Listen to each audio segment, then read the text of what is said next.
Bienvenue sur FR Daily News. Notre actualité d'aujourd'hui parlera de Demain nous appartient, spoiler. Adèle sort du coma et affronte Héloïse. Dans les épisodes de Demain nous appartient diffusés en novembre 2023 sur TF1, Adèle sortira du coma et affrontera sa sœur Héloïse, tandis que Chloé change sa décision qui changera sa vie. Héloïse marche sur la corde raide dans Demain nous appartient sur TF1. Depuis qu'elle s'est fait passer pour Adèle, elle doit sans cesse faire face aux soupçons de Barre, à l'avancée de l'enquête de la police et au risque que sa sœur tombe un jour dans le coma. Cette situation ne peut plus durer pour elle. Héloïse prend alors une décision radicale, remplacer définitivement sa sœur, en veillant à ce qu'elle ne se réveille jamais et épouse Barre. Cette dernière ne voit rien d'autre que tirer et accepter la demande en mariage, mais Adèle est désormais sous protection policière et Héloïse ne peut plus l'empêcher de se réveiller. Chloé est prête à changer sur TF1. Adèle va ainsi sortir du coma et découvrir tout ce que sa sœur a fait pendant qu'elle était inconsciente. Une confrontation entre les deux sœurs menace d'éclater et va profondément inquiéter Barre, qui commet la terrible erreur de penser que la femme avec qui il vit est Adèle. En parallèle, Chloé est prête à tout pour sa nouvelle vie. Son quotidien a bien changé ces derniers temps, avec le départ de Judith des États-Unis et la disparition du lycée où elle était directrice. Quelle décision décisive la femme d'Alex est-elle sur le point de prendre? Demain nous appartient, nous nous levons mais sommes vaincus.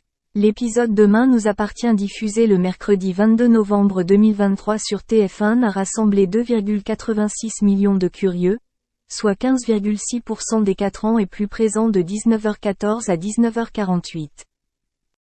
Le mercredi 15 novembre 2023, l'émission a été regardée par 2,8 millions de personnes, elle a donc gagné 0,4 parts d'audience en une semaine. Pourtant, la série de TF1 a été largement battue par N'oubliez pas les paroles, jeu musical France 2 qui était crédité de 19% de part d'audience ce mercredi. La première enseigne peut se consoler en confiant 22% de femmes de moins de 50 ans aux commandes des achats, devenant ainsi en tête sur les cibles commerciales. Merci d'avoir regardé et à la prochaine vidéo. N'oubliez pas de vous abonner à notre chaîne. En attendant, faites-nous part de vos commentaires dans la section commentaires ci-dessous.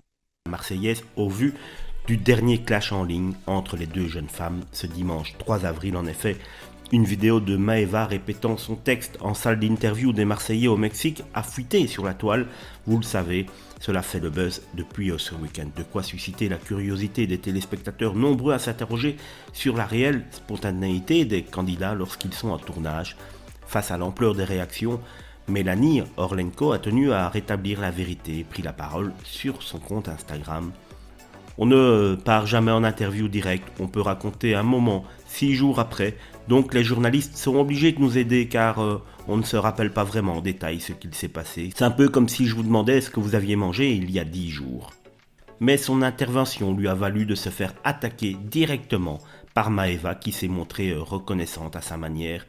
Je ne t'aime pas, bouffonne, mais elle a raison, pour une fois qu'elle ouvre sa bouche sans dire de la merde, une intervention qui ne va pas vraiment réconcilier les deux personnes.